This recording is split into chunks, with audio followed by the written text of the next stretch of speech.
E eu falei pra vocês que eu ia trazer uma experiência pessoal pra gente comentar. Eu já comentei algumas vezes em alguns outros episódios do podcast, mas eu tive muita dificuldade com matemática no ensino médio. Muita dificuldade. Eu fiz ETESP ali do lado da FATEC, né, ali na Tiradentes, e eu sempre vim de escola pública. E, cara, ensino de escola pública é uma piada, né? E lá o ensino era muito forte, né? Eu tive muita dificuldade de acompanhar o primeiro, segundo, terceiro ano de matemática. Por que eu estou falando isso? Justamente para a gente falar sobre os métodos pedagógicos de ensino, né? Apesar de ter dificuldade com matemática, primeiro, eu fui reprovado no primeiro ano. Na época tinha uma gambiarra. Isso era uma gambiarra bonita, né? Da lei. Você podia postergar aquela sua reprovação, chamava progressão parcial. Tipo, você ficava devendo a matéria. Só que tipo, você podia arrastar a matéria para da sua vida, sabe? Então eu fiquei com progressão parcial de matemática no primeiro ano, no segundo ano e no terceiro ano. E aí eu precisava cumprir essas 3 progressões parciais para poder ter o diploma de ensino médio, né? E, cara, apesar de eu ter dificuldade com matemática no primeiro, segundo e terceiro ano, eu programava desde os 12 anos. Eu comecei com computação com 12 anos programando em BASIC, copiando e colando o código do help do DOS e testando no compilador BASIC do DOS 5 no XT. Então eu tinha facilidade de entender o processo de programação, mas por alguma razão, na minha cabeça, aquele f de x da aula de matemática não encontrava com aquele function. Nessa desgraça aqui, né? Pois é.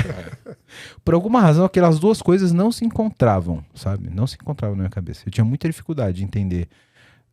E matéria do ensino médio, basicamente, isso são funções, né? Logaritmo, etc. E aquelas coisas não funcionavam. Aí eu lembro até hoje, tinha um amigo que era, até hoje, acho que ele é reitor da FEI hoje. Flávio, um abraço pra ele, se estiver ouvindo a gente. Eu trabalhava na escola de computação já, ele prestava serviço para essa computação e ele já era professor lá na FEI. Ele falou, cara, pede pra sua professora ver se você não consegue resolver esses exercícios com código. Vê se você não consegue fazer isso de uma forma diferente. E eu falei, e aí, beleza. Me deram uma lista de código para fazer. E eu resolvi todos os exercícios com código, né? Cara, aquela lista de exercícios, ela mudou uma chave na minha cabeça, que eu falei, caralho, essa função, então é isso. Porra, explodiu minha cabeça e eu virei um ser humano de exatas que achei que nunca seria. E aí fui para a área de ciência da computação, depois fui para a área de física e minha vida mudou totalmente do ponto de vista de... Então, tem um quê de como as pessoas compreendem a disciplina, sabe? E eu queria muito entender isso, tipo, um dia, se eu tivesse a oportunidade de falar com um neuropedagogo, se existir isso daí, que falasse, cara, por que eu tive essa facilidade para entender primeiro um código estruturado que, em tese, dependeria de eu entender o conceito matemático. Teria que ser mais difícil, né? Exato, teria que ser mais difícil, né? Uma coisa que eu percebo, lógico que não dá para generalizar isso, mas pelo menos aqui no Brasil a gente percebe muito o pessoal põe medo na matemática já na cabeça, né? Você já entra na escola falando, matemática é difícil, hein? Nossa, matemática é difícil. E a gente tem essa questão de ficar internalizando essas coisas e a gente leva isso às vias de fato, né? A gente, tipo, é difícil, né? E eu tive vários colegas que, tipo, teve um amigo meu, amigaço, ele virou assim, pô, eu queria fazer computação, mas tem cálculo e tal. Eu falei, cara, de boa. Você vai fazer cálculo aplicado na área que você gosta. Eu falei, estuda. As outras coisas você sabe, mais ou menos, sabe? Ele falou, sei. Então não gasta tempo estudando as outras coisas. Estuda isso agora no começo para você tirar esse seu trauma e tal. Cara, passou um semestre, a matéria que ele ia melhor era cálculo, ele ia melhor que nas outras. E ele falou, pô, acabei gostando desse negócio, é da hora e tal. Mas eu via que tinha muito na cabeça dele, tipo, não, é difícil. É difícil. É um bloqueio, né? Gera esse bloqueio.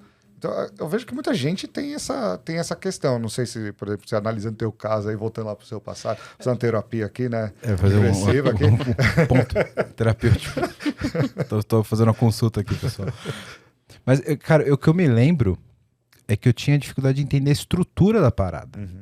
Porque te dá uma forma, falar, cara, isso aqui faz assim, depois faz assim, faz assim.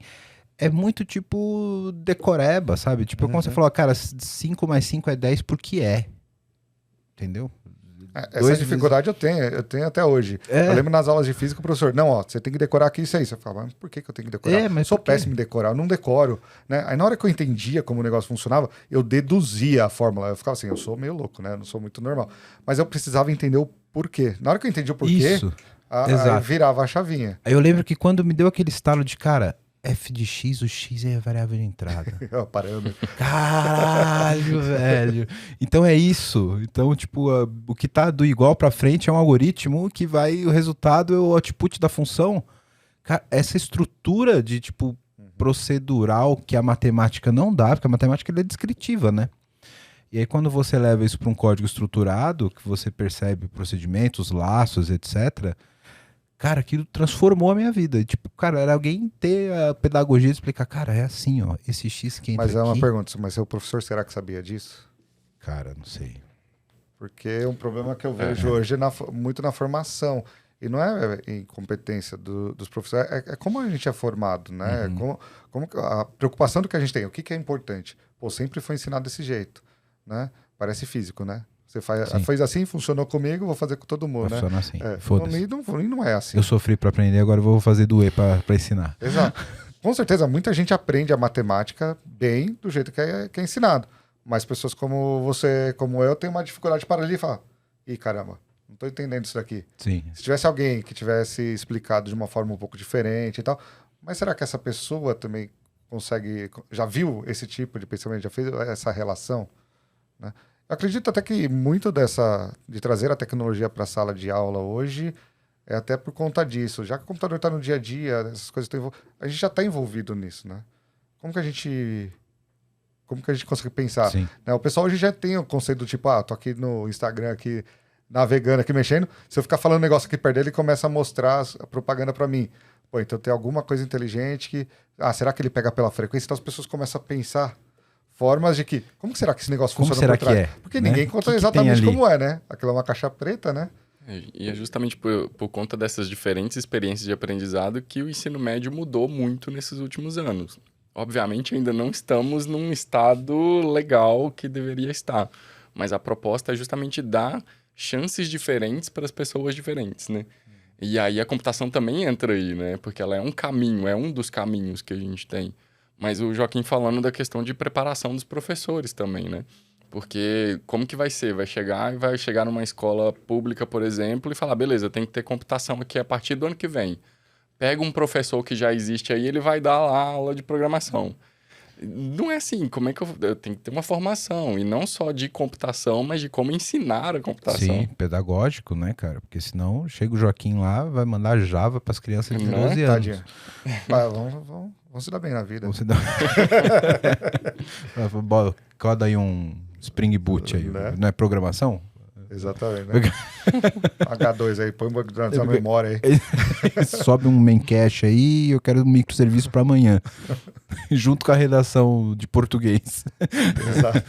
E o pior é que eles pegam, geralmente, é professor de matemática, né? Que acha que a matemática é o mais próximo da programação. Então, professor de matemática tem que saber programar. Tem que saber programar, se vira. Será que o professor quer aprender? Exato. Isso? Acho que uma das grandes barreiras é essa, o interesse por parte dos professores, sabe? Na minha família é família de professores, tá? Minhas irmãs são professoras. Aí eu não queria ser professor, porque eu odiava ser professor, mas era a praga da minha mãe, né? Eu virei professor também, né? As professoras de escola pública, né? Eu vim de escola pública também. Eu tive muitos professores, eu tive professores excelentes, mas eu tinha professor que ia lá realmente ganhar o salário dele e acabou, né? E aí, como que você consegue trabalhar com um professor desse? Numa rede particular, né? Ainda tem aquela pressão, se eu não me atualizar, vou perder meu emprego e tal, né? Aí você vai para a rede pública, tem estabilidade, né? E então você começa a ver algumas pessoas, tipo, eu não quero. Então existe uma barreira de entrada, né? E aí como que a gente vence isso? Porque também, para quem está ali trabalhando, eu me colocando no lugar do professor ali, pô, tá me dando mais trabalho. Eu já tô com as minhas aulinhas aqui prontas, eu já sei ensinar isso aqui funciona. Tem um monte de aluno que elogia a minha aula. Tem aquela prova que eu dou há 10 anos, ela sempre funciona. Exato. E sempre foi assim, não é por conta da computação. Sempre foi. A maioria dos professores, quando já tem a estabilidade, prefere continuar como está. Essa é uma barreira que a gente vê quando a gente trabalha com formação de professores. Não, você pode usar um PowerPoint, além do PowerPoint, você pode usar uma outra ferramenta, usa um Kahoot na aula, por exemplo. Mas o professor, às vezes, fica com aquele receio. Ah, não vou dar conta. Professor que não sabe ligar o projetor, é nessa mesma linha, né? E assim, nós temos essa barreira, né?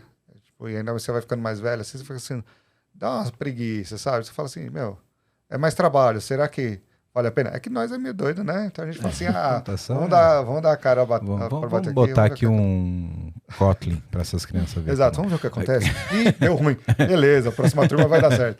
A próxima a gente muda. A próxima a gente muda. Então, assim, essa barreira, ela é muito forte e ela tem questão cultural no meio. Então, eu vejo que a gente consegue vencer essa barreira. Consegue, mas leva tempo.